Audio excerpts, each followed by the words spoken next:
ఆహా! ఓ అద్భుతం, అమోఘం, సూపర్, సూపరో సూపర్, వామ్మో, వాయ్యో, ఓ నాయనో, ఇదేందయ్యా ఇది, టెక్నాలజీయా, అదిరింది, ఎహప, ఏంది పిల్లే ఏరే గ్రహం నుంచి చూసి పడ్డట్టు ఉప్పొంగిపోతుంది అనే కదా మీరు అనుకునేది. ఈ ముచ్చట చూస్తే మీరు కూడా నా తిరగనే అంటారు. కొట్టక తిట్టక కోదండం తీసుడంటే ఇదే కావచ్చు.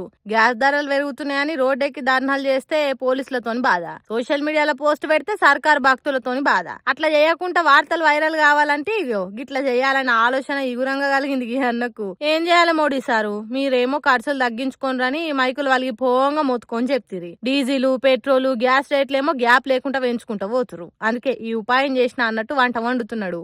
ఏ రాష్ట్రంలో ఈ కమత్ చేసిండో తెలియదు కానీ ఉత్తరప్రదేశ్ రాష్ట్రం మాజీ సీఎం అఖిలేష్ యాదవ్ సారు అవసరం కొత్త ఆలోచన ఉట్టేటట్టు చేస్తది. గత్యంతరం లేక గాసం ఉడికించుకునే ఉపాయం మంచిగా చేసినవు. సామాన్యుడు ఎంత సతమతం అవుతున్నాడో చూపెట్టినవు అన్నట్టు అఖిలేష్ యాదవ్ బీజేపీ సర్కార్ మీద జోకులేసిండు. ఇగో చూడుండ్రి మీ నిర్వాకము, మీ ఏలువడిలో ఎట్లయిందో చూడుండ్రి దేశం అన్నట్టు గ్యాస్ బండల ఎర్రగా మండుతున్న నిప్పులను సర్కార్ నెత్తి మీద పోసినంత పని చేసిండు. అరే అఖిలేష్ యాదవ్ సరే సోషల్ మీడియాలో పెట్టి సెంటర్ సర్కార్ కు శకలగుల పెట్టినట్టు చేసిండు.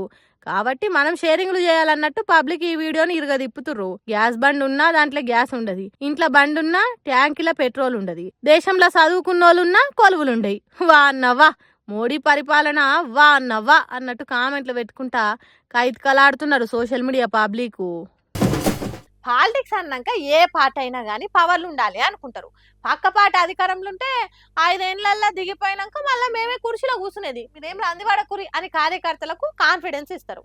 కానీ మాజీ సీఎం స్టాలిన్ మాత్రం 5 ఏళ్ల దాకా ఆపుకునేటట్టు లేడు. ఆత్రము 3 ఏళ్లకే ముప్పు ఉంది ఇప్పటి సర్కార్ అనుకుంటా మంటలు రేపే మాటలను పట్టింది. ఇట్లా కొత్తగా కొలువు తీరిన సర్కారు ఇంకా కేబినెట్ల మంత్రులే కుర్చీలలో కుదురుగా కూసోలే కూడా. సీఎంగా విజయ్ ప్రమాణ స్వీకారం చేసి అంత కొడితే 5 వారాలు కూడా కాలే. అప్పుడే ప్రతిపక్ష డిఎంకే పార్టీ లీడరు మాజీ సీఎం స్టాలిన్ మస్తుగాని మాటలు అంటుండు. ముందుగానేమో ఫస్ట్ 6 నెలల దాకా విజయ్ ని కొత్త సర్కారును పల్లెత్తు మాట కూడా అని మాట్లాడి కట్ చేస్తే ఇప్పుడు ఆ మాటని మూటగట్టి 7 మోట్లే బాయిలు ఎత్తేసి కొత్త గవర్నమెంట్ ఉంటదో పోతుందో అని ఐతారం నాడు పక్క పార్టీ మాజీ ఎమ్మెల్యే డిఎంకేలా చేరి కండువ కప్పుకునే మీటింగ్ లో మాట్లాడుకుంటూ స్టాలిన్ ఉండి విజయ్ సీఎం అయినాక 6 నెలల దాకా అస్సలు విమర్శలే చేయొద్దు అనుకున్నా, కానీ అంతకంటే ముందే మాట్లాడమనుకుంటా పరిస్థితులు నన్ను బలవంతం చేస్తాయేమో అని భయంగా ఉంది. కథ చూస్తుంటే ఇది 6 నెలలు 5 నెలలు 4 నెలల ప్రశ్న కాదు, ఈ ప్రభుత్వం కనీసం 3 నెలలన్నా నిలుస్తుందా అనేది ఇప్పుడు అసలు ప్రశ్న అని మాట్లాడుకోవచ్చు. మా పార్టీ మిత్రపక్షాల దయతోని ఇవాళ టీవీకే అధికారంలో ఉంది. ఈ సర్కార్ కు చర్మగీతం వాడుతందుకు డిఎంకే కార్యకర్తలు ప్రతిజ్ఞ చేయాలని వచ్చిండు.